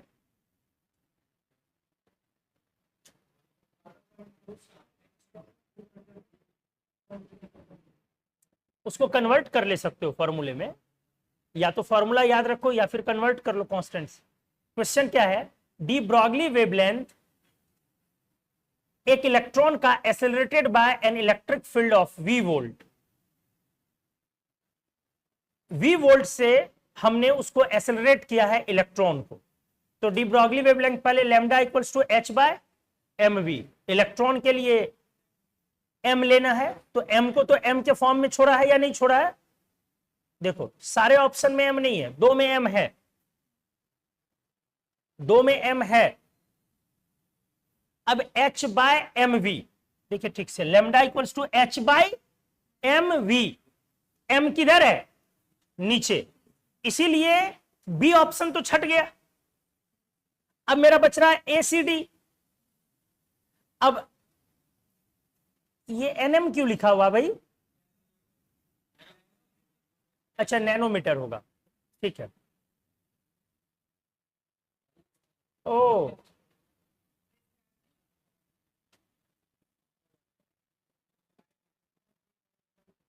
नैनोमीटर लिखा है तो फिर बी नंबर में मीटर थोड़ी ना होगा, ये एम के टर्म में होगा, क्योंकि ए में स्क्वायर रूट ऑफ एम है ना। ए में क्या है? स्क्वायर रूट ऑफ एम है, तो ए में मास हो गया। लेकिन बी में बी में यूनिट हो गया, बी में यूनिट हो गया, लेकिन सी में क्या है? फिर यूनिट है, इसलिए मास ऑफ इलेक्ट्रॉन की वैल्यू रख दो, h बाय एम वी। देखना पड़ जाएगा, एक बार नहीं भी रख के देखना होगा, क्योंकि नीचे square root of M, square root आ रहा है ना। हाँ, v के केस में तो आएगा ही, v का तो बिना स्क्वायर रूट के पॉसिबल नहीं है, 2ev बाय m करना होगा।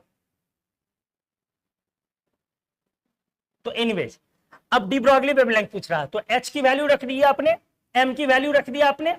अब बच गया मेरा v स्पीड कैसे आएगा? Square root of 2ev by m से ना। चलो बना ही थे, ढेर सोच रहा होगा सर इतना बोल रहे हैं, बना दीजिए ना।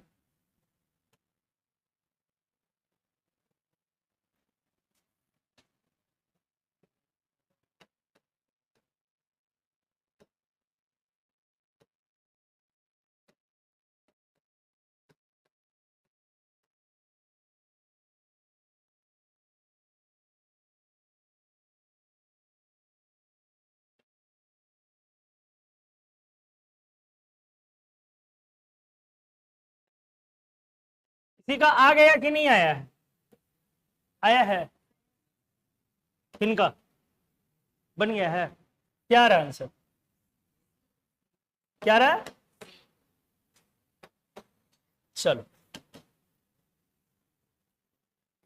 6.625 into 10 to the power -34,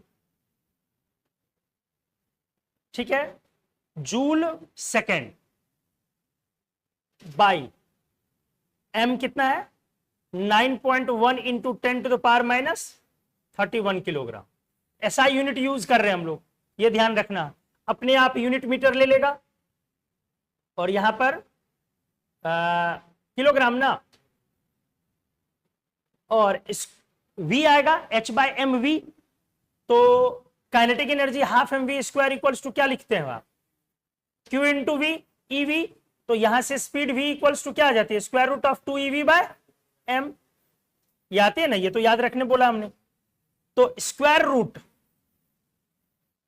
2e नहीं दिया है, तो 1.6 into 10 to the power -19 SI unit चल रही है।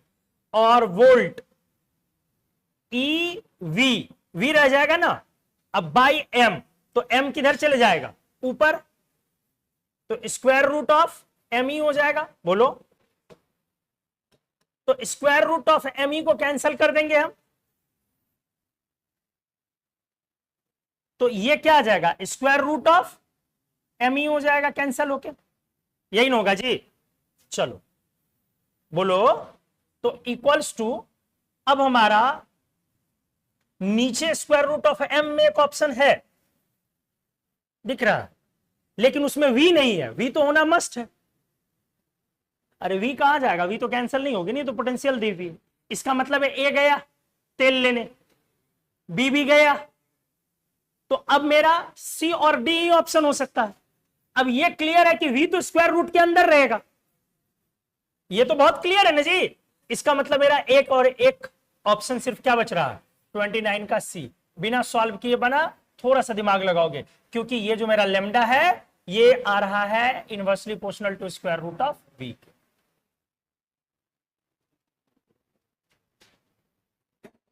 ठीक है, आंसर क्या दिया है, सी है दिया हुआ।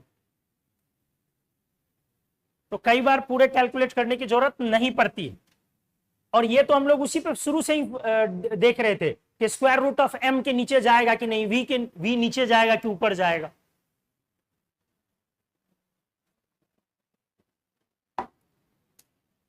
क्लियर है। चलो 30 नंबर, किसी का doubt?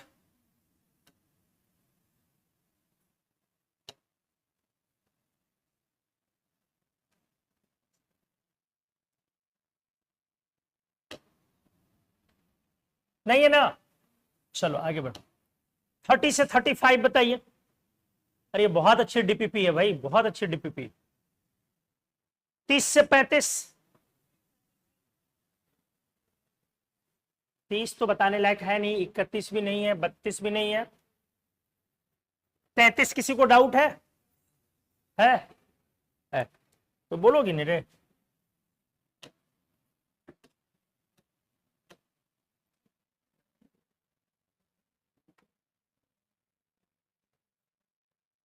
Energy required to ionise 2 mole of gaseous He plus ion, He plus ion को आयोनाइज करना। अब एनर्जी देखो, आयोनाइज कर रहा, तो आयोनाइजेशन तो 2 तरीके से हो सकता है, इलेक्ट्रॉन लॉस करके भी और गेन करके भी। तो इस क्वेश्चन में लॉस करना है कि गेन, कैसे पता चला?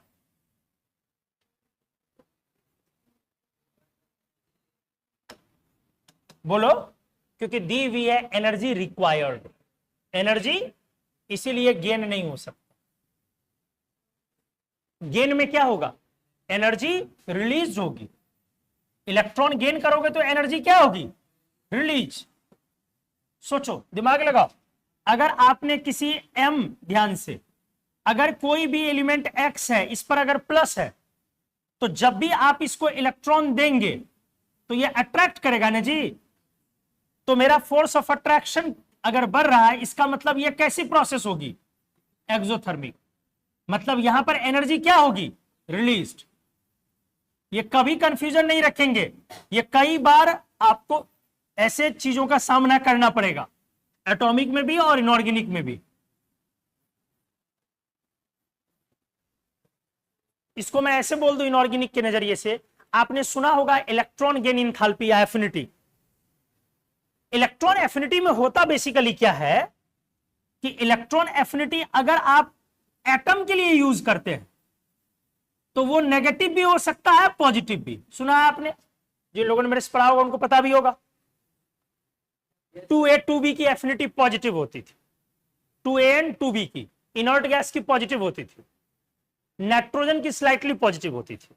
तो पहला इलेक्ट्रॉन, जैसे हम लोग क्या पढ़ते हैं क्लासिफिकेशन में, शुरू में क्या पढ़ा था, छोटू अच्छे से देख लो भाई, देख लो देख लो देख लो, कोई हड़बड़ी की बात नहीं है, आप सीखेंगे नहीं तो मेरा बोलना कोई फायदा नहीं। मैंने बोला हम लोगों ने क्या पढ़ा है अभी पीछे क्लासिफिकेशन, कि इलेक्ट्रॉन गेन करने से एनर्जी लगती है या रिलीज होती है? क्या पढ़ा, रिलीज। इसमें कोई दो राय नहीं कि रिलीज ही होती है, लेकिन कभी कभी एटम में इलेक्ट्रॉन गेन करने पर एनर्जी लगती भी, रेयर। कहां पे लगती है, जब भी फुल फील्ड कॉन्फ़िगरेशन होता, तो 2A के लिए, 2B के लिए, 8A के लिए एंड नाइट्रोजन के लिए। नहीं समझे? आपके सिलेबस में आप इतना ही बोलिए वही काफी। सामान्य तौर पर इलेक्ट्रॉन गेन करने से एनर्जी रिलीज होती है, लेकिन लगती कब कब है? 2A के लिए, 2B के लिए, 8A के लिए और नाइट्रोजन के लिए। वो पढ़ोगे, अभी जस्ट शुरू कर रहे हैं हम लोग, पीरियोडिक टेबल स्टार्ट करेंगे तो वो पढ़ोगे। तो दोनों हो सकती है। अच्छा, एफिनिटी मतलब गेन करना। अगर मेरा अनायन है, अगर मेरा क्या है, तो ये हमेशा पॉजिटिव होगा, क्योंकि एफ रिपल्सिव काम करेगा। फिर से देख लो, सोचो, अगर मेरा क्या है? अनायन, तो यही सोचो ना, अनायन ले लिया तो अनायन पर कौन चार्ज आ गया? अब इलेक्ट्रॉन आएगा तो अट्रैक्ट होगा, क्या होगा? रिपेल। तो आपको जबरन ऐड करना पड़ेगा ना, तो उस समय में एनर्जी क्या हो जाएगी? देनी पड़ेगी। तो मेरी एफिनिटी क्या हो जाएगी? पॉजिटिव। समझ गए? अब अगर मेरा कटायन है तो सोचो इस बार क्या होगी? पॉजिटिव या नेगेटिव? नेगेटिव। कितने लोगों को ये समझ में आ गया नेगेटिव होगा? हाँ, वेरी गुड। क्या छोटू नहीं आया समझ में? तो पीछे क्यों बैठे हो? आगे बैठोगे ना। अगर कटायन है, वही तो भी समझाया, कटायन है तो इलेक्ट्रॉन पर अट्रैक्टिव फोर्स काम करेगा। तो जब भी अट्रैक्टिव फोर्स काम करता है तो उस समय में एनर्जी रिलीज होती है। कई बार बोला है, एटम में क्यों हम लोग एनर्जी की वैल्यू माइनस में लिखते हैं? क्योंकि वहां अट्रैक्टिव फोर्स काम कर रहा है, न्यूक्लियस और इलेक्ट्रॉन के बीच, पॉजिटिव और नेगेटिव चार्ज के बीच। तो जब भी कटायन में इलेक्ट्रॉन ऐड करेंगे तो इलेक्ट्रॉन ऐड करने में जो एनर्जी का खेल है उसे हम एफिनिटी बोलते हैं, इलेक्ट्रॉन एफिनिटी। तो मेरा इलेक्ट्रॉन एफिनिटी उस केस में क्या हो जाएगा? नेगेटिव। क्यों? क्योंकि एफ अट्रैक्टिव काम कर रहा है। तो ये आगे से आप इस बात को ध्यान रखेंगे, बहुत इंपॉर्टेंट पॉइंट बताया है छोटू। क्या बताया है फिर से देख लो।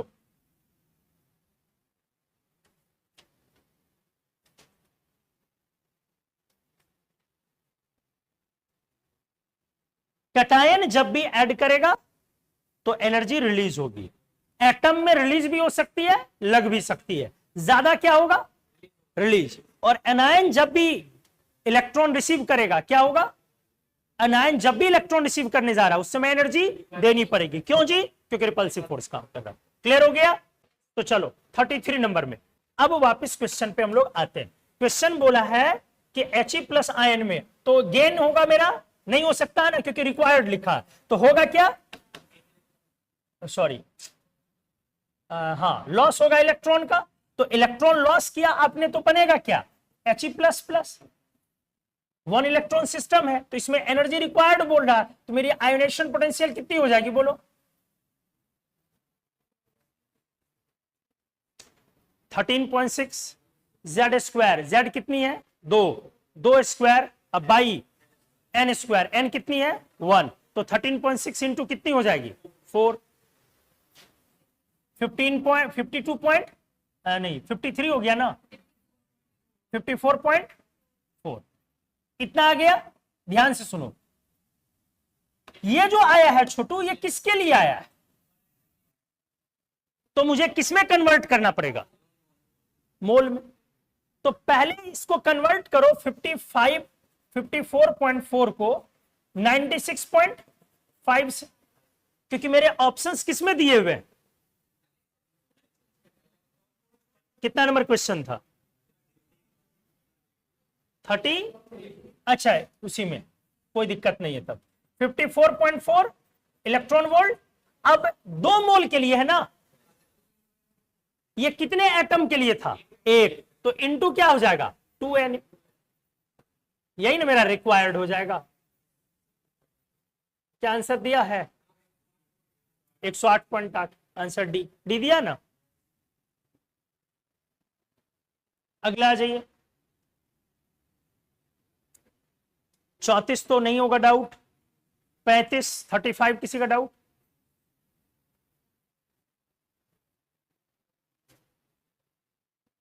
नहीं रहा होगा, कांस्टेंट्स वाले पे चले जाना पड़ेगा। 36 डाउट? 36 है? किनका किनका है? गुड, आ जाओ 36 पे। A single electron in an ion has ionisation energy equal to 217.6। एक सिंगल इलेक्ट्रॉन है एक आयन में, मतलब हाइड्रोजन नहीं है, कोई दूसरा है, हो सकता है He प्लस है, हो सकता है Li डबल प्लस है, हो सकता है B ट्रिपल प्लस। उसकी आयोनाइजेशन एनर्जी इतनी है, तो टोटल नंबर ऑफ न्यूट्रॉन, पहले मुझे एटम निकालना पड़ेगा, फिर उसका मास नंबर सोचना पड़ेगा। बन तो गया सवाल, कहां है क्वेश्चन?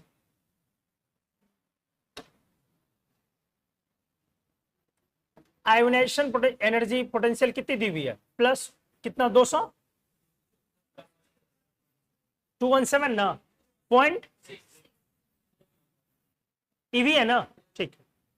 तो एटम नहीं पता है, तो क्या करेंगे हम लोग, 217.6 equals to 13.6 z square. Atom नहीं पता है बोलो, लेकिन एन पता है, कितनी, 1, क्योंकि नहीं कुछ बोल रहा है तो उस एटम के ग्राउंड स्टेट से मुझे निकालना होगा, इसलिए यहां 1 स्क्वायर लेनी होगी।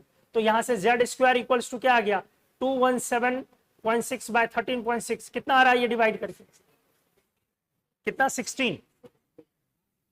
16, ठीक है। तो z इक्वल्स टू क्या हो गई, 4। अब z यदि 4 आ गया तो मेरा बेरिलियम आया ना छोटू, 3+, नीचे 4, अब बेरिलियम का ऊपर क्या होगा, क्यों सर 10 क्यों नहीं हो सकता? आपको मैंने बताया था नो आइसोटोप्स, याद आया?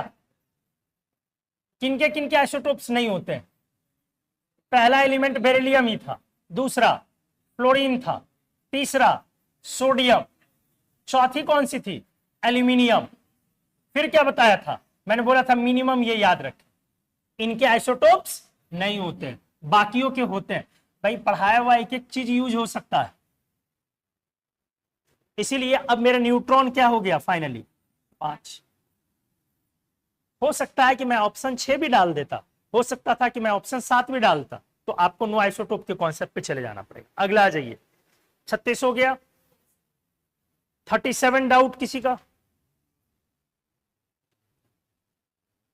दिव्या नहीं, सृष्टि नो, मुस्कान है, 37 है डाउट। किसका किसका बन गया 37? Very good. आइए, for a hypothetical hydrogen like atom, एक ऐसा सिस्टम बना दिया हाइपोथेटिकल जो हाइड्रोजन लाइक।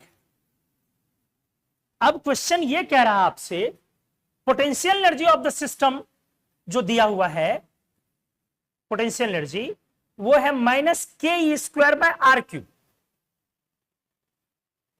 तो क्या ये पोटेंशियल एनर्जी नॉर्मल फॉर्मूले से मैच कर रहा है या नहीं कर रहा?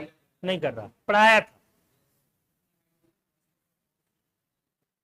नॉर्मल फॉर्मूले में नीचे क्या होगा, आर हो। क्या मुस्कान आया समझ में?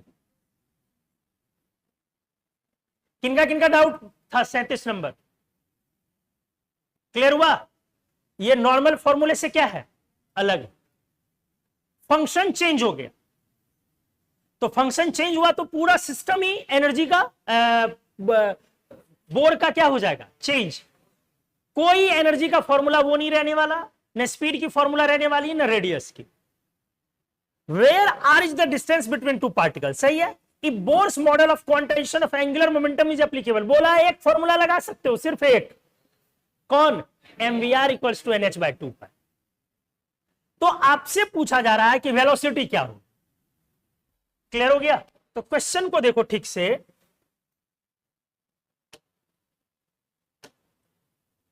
नंबर है 37।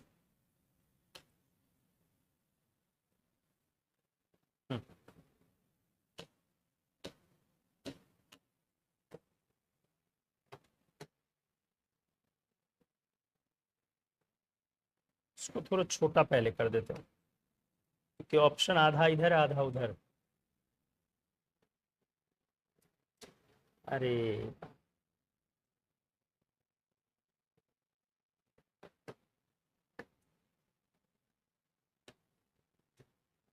देखिए,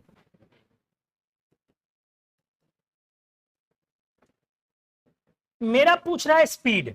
पहला पॉइंट तो u पोटेंशियल एनर्जी जो दिया है वो दिया है -ke² r³। तो ये फंक्शन नहीं है इस बार 1/r की, 1/r होता है। इसका मतलब है कि हम यहां से एनर्जी का वो फॉर्मूला यूज नहीं कर सकते। कौन? -13.6z² ना ही अपन वो फॉर्मूला यूज कर सकते हैं स्पीड की। कौन? uz/n, ये नहीं यूज कर सकते। लेकिन एक फॉर्मूला दिया हुआ है कि mvr इक्वल्स टू nh/2π अपन यूज कर सकते हैं, ये एप्लीकेबल है। बस एक सिंगल। अब अपने को क्या पूछ रहा है? स्पीड। और स्पीड जो पूछ रहा है जरा देखिए वो किसके फंक्शन में पूछ रहा है? वो है n h k e पाई m। क्या सब में यही है? सब में यही। इसका मतलब है सिर्फ कांस्टेंट्स के टर्म में पूछ रहा है। सिर्फ किसके टर्म में पूछा गया? कांस्टेंट्स के टर्म। तो क्या क्या करना पड़ेगा? v तो यहीं से निकालनी होगी आपको, उसका कोई ऑप्शन नहीं है। तो v अगर यहां से निकालना है तो v इक्वल्स टू क्या आ गया मेरा? nh/2πmr। सही है? देखते जाओ। अब मुझे h तो रखना ही है, पाई भी रखना है, m भी रखना है, m मास ऑफ इलेक्ट्रॉन है। सिर्फ किसको बदलना है? r कहां से लाए? पोटेंशियल एनर्जी से। r कहां से लाया जाए? पोटेंशियल एनर्जी से। कैसे लाओगे? डिफरेंशिएट करेंगे तो क्या निकलेगा? फोर्स। और उस फोर्स को इक्वेट करेंगे किसके? Normal Coulombic force. Normal Coulombic force की इक्वेशंस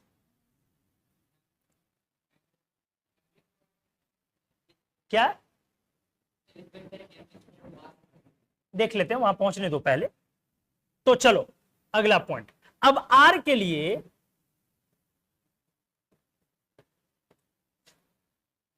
du/dr जब मैंने किया तो इससे निकला मेरा फोर्स ऑफ अट्रैक्शन। ये कौन सा फोर्स ऑफ अट्रैक्शन होगा? कूलम्बिक। कौन सा होगा? अब कूलम्बिक फोर्स, चूंकि अच्छा फॉर्मूला तो एक ही यूज करना है बस, ठीक है। तो कूलम्बिक फोर्स ऑफ अट्रैक्शन को क्या लिखना है मुझे? mv²/r लिख सकते हैं। ये तो सर्कुलर मोशन है ना, इसलिए ये तो मैं यूज कर सकता हूं। ठीक है, तो चलो आ जाओ डिफरेंशिएट कर दो।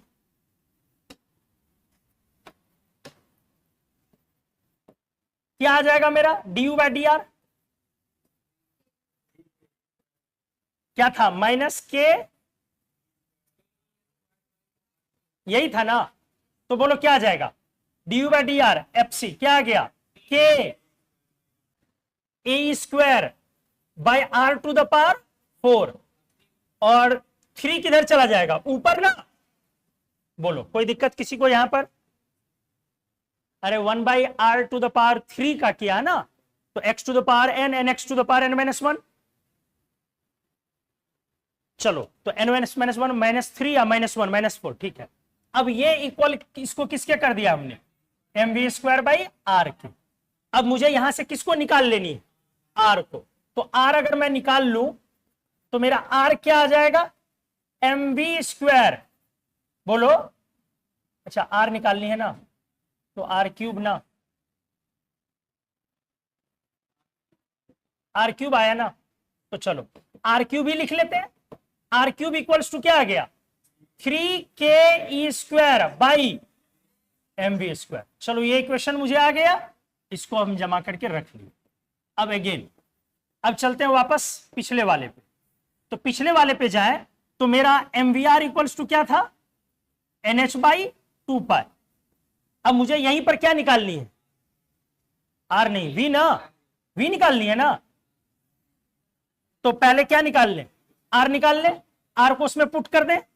तो r इक्वल्स टू अभी निकाला भी था nh/2π mv। तो r³ इक्वल्स टू क्या आ गया?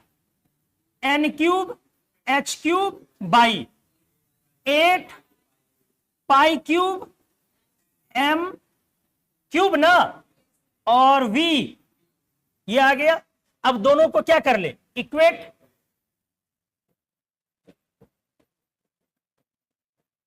इक्वेट करने पर क्या आया बेटा अपना 3ke² by mv² equals to n³ h³ by 8π³ m³ v³। अब इसमें हम लोग क्या करेंगे, इसको v तो कैंसल हो रहा है डायरेक्टली, तो सिर्फ क्या बचेगा v, तो यहां से v equals to n³ h³ by 8π³ m³ 3ke²। m से m कैंसल होगा, एक m और है ना, तो m² होगा। सही है। अब कुछ और कैंसल हो रहा है, अब कुछ नहीं हो रहा। अब यह है डायरेक्ट ऑप्शन में दे दिया है, किस नंबर में। तो पॉइंट क्या था ना कि हम कौन सा फॉर्मूला यूज कर सकते हैं। तो फॉर्मूला अपन सिर्फ एक ही यूज कर सकते थे, mvr इक्वल्स टू nh/2π, क्योंकि लिख दिया उसने। और दूसरा सर्कुलर मोशन यूज कर सकते थे। क्यों यूज कर सकते थे भाई, क्योंकि उसको इससे कोई लेना देना नहीं है। mv²/r हम fc को इक्वेट करके लिख सकते थे। तो चलो ये वाला समझ में आ गया होगा। डाउट है अब ये वाला क्लियर हो गया ना। चलिए 38, 9 वगैरह कुछ है बताइए। हमने ये पहले बताया था थियरी कराने के समय में कि ऐसे क्वेश्चन आ सकते हैं।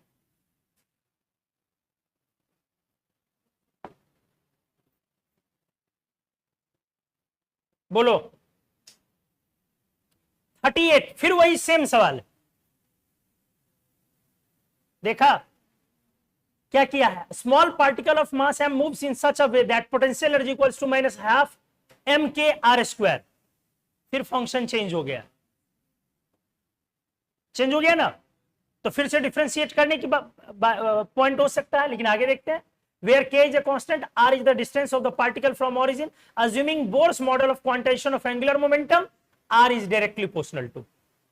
सेम क्वेश्चन है, एग्जैक्ट सेम।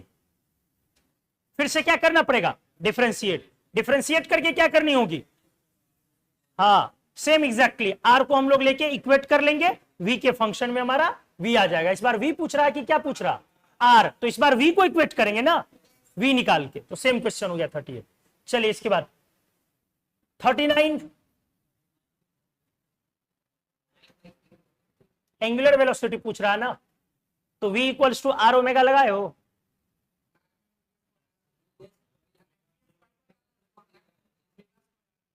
ओमेगा²r।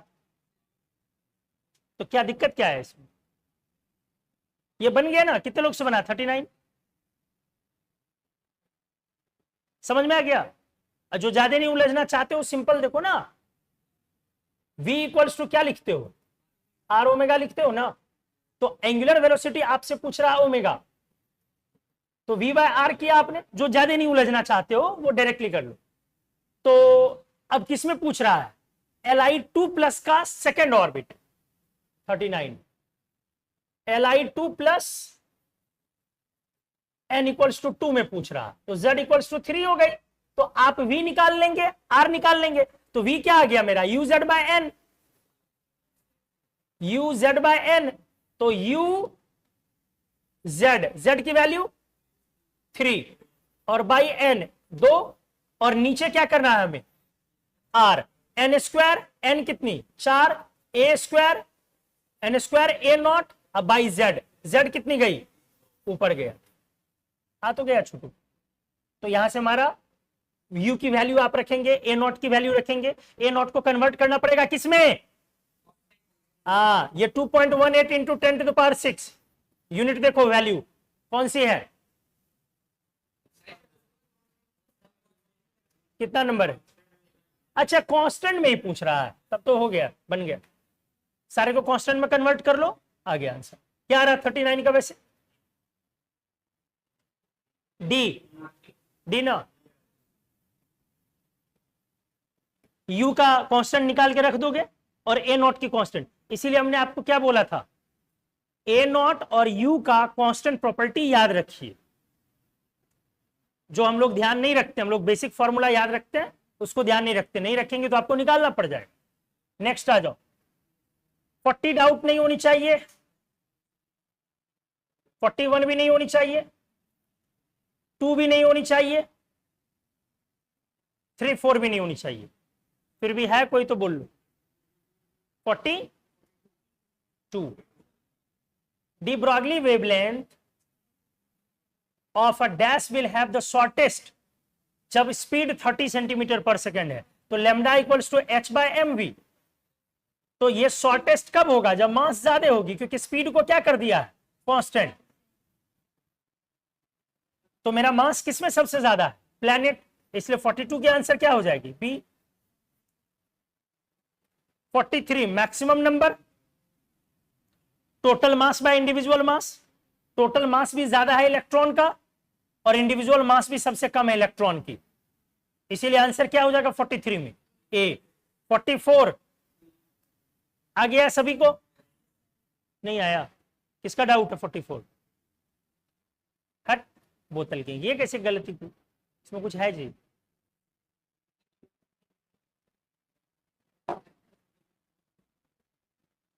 सोच रहे हो एटम्स अलग होगा इसलिए? एक ऑप्शन में देख लो न्यूक्लियॉन्स भी है।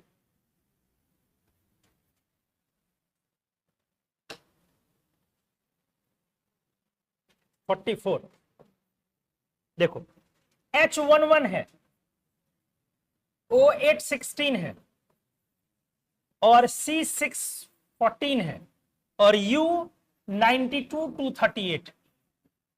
अब सभी का कितना लिया? 1 ग्राम। तो पूछ रहा है इसमें क्या होगा? सेम एटम्स, मास नंबर अलग, एटॉमिक मास अलग है, तो सेम एटम्स तो हो ही नहीं सकता। सेम प्रोटॉन्स, तो सेम प्रोटॉन्स भी नहीं हो सकता। फिर कह रहा है सेम न्यूक्लियॉन्स, तो पहले एटम्स निकाल लो सब। 1 ग्राम में, 1 ग्राम में Na एटम्स, बोलो 16 ग्राम में Na एटम्स, तो 1 ग्राम में Na बाय 16, 14 ग्राम में Na एटम्स, तो Na बाय 14 और Na बाय 238।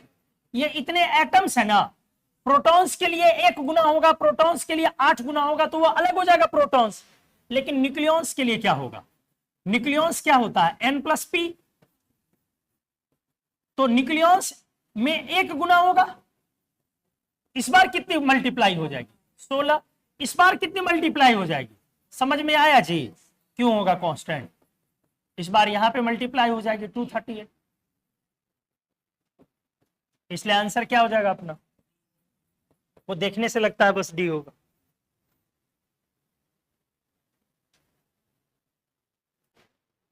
बड़े अगले पे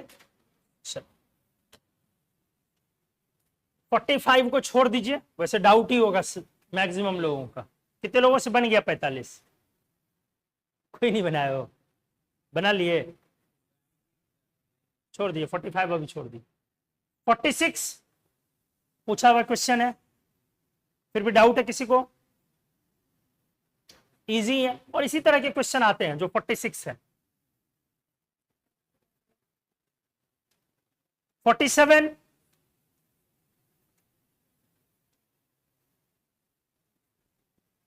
बेटा जो नहीं बनाओगे वो छूट जाएगा। बनाए हो ना? 47 बन गया है तुम्हारा। मुस्कान बन गया। सृष्टि पीछे। उत्कर्ष तुम्हारा नाम क्या है? चश्मा। सचिन बन गया।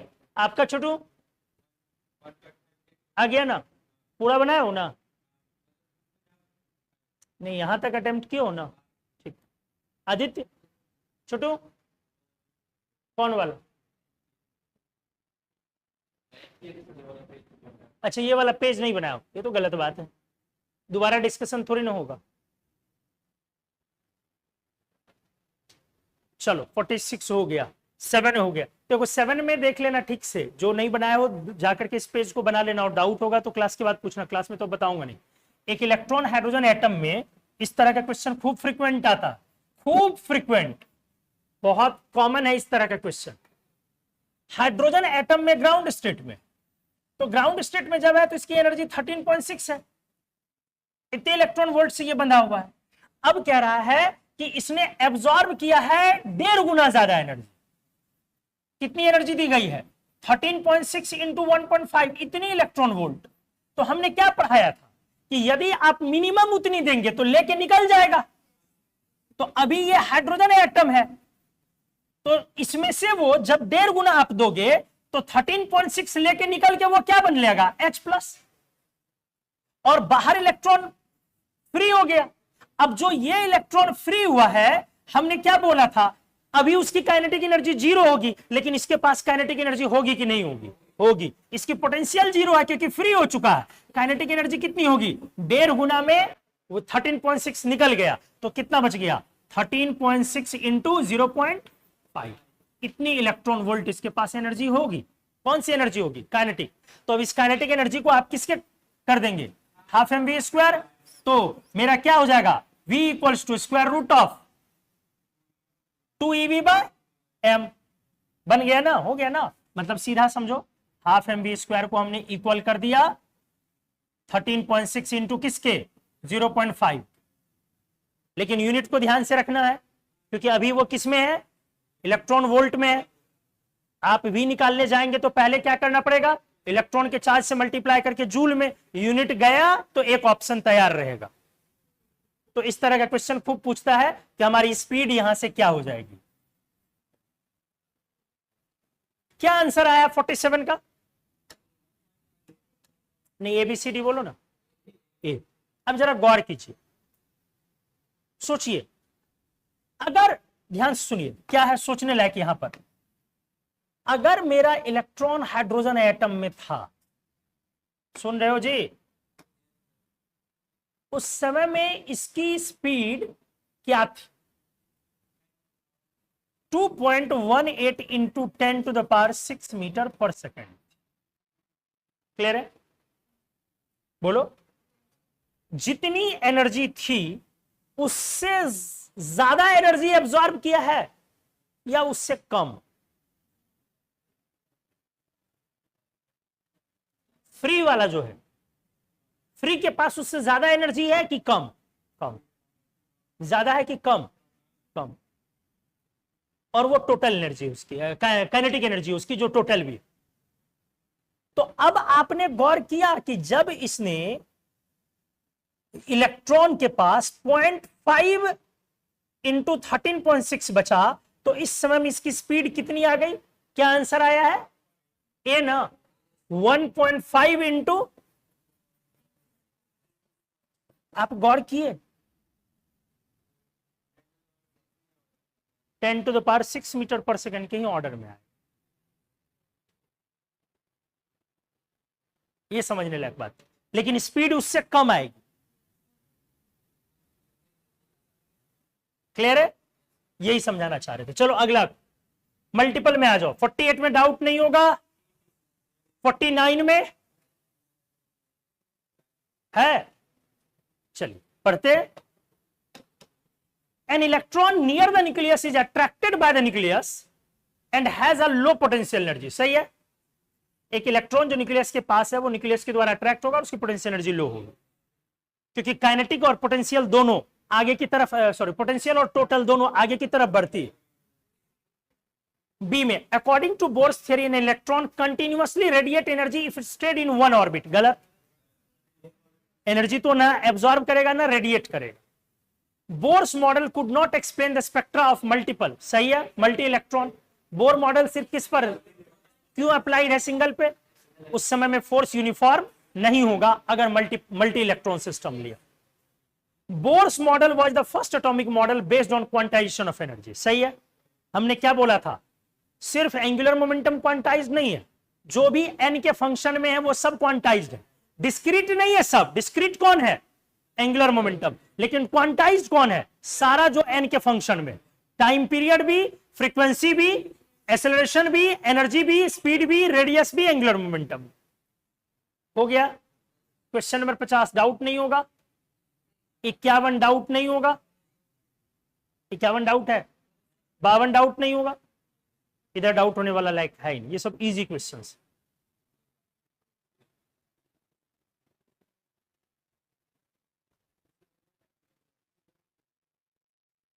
मजा आया था ये डीपीपी बनाने में?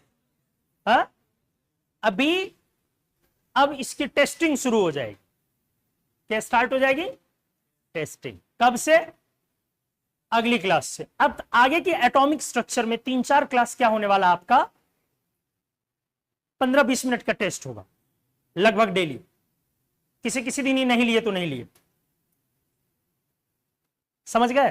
क्योंकि बोर मॉडल, अभी तो बोर मॉडल कंप्लीट किया है, थोड़ा एक पार्ट छोटा सा बाकी स्पेक्ट्रम, तो अभी बोर मॉडल कंप्लीट किया है। अब इसमें आगे और चीजें ऐड होते जाएंगे, जैसे अब वेव में हम लोग जाएंगे तो थोड़ा सा प्लैंक्स क्वांटम थियरी, थोड़ा सा इलेक्ट्रोमैग्नेटिक रेडिएशन, थोड़ा सा फोटो इलेक्ट्रिक इफेक्ट, जो आपको आता भी है पहले से, जो थोड़ा थोड़ा अपन ऐड करेंगे ना, तो पीछे से न्यूमेरिकल्स को हम लोग ऐड करके प्रैक्टिस करते जाएंगे। नहीं समझे? ताकि इधर की प्रैक्टिसिंग कंटिन्यू रहे।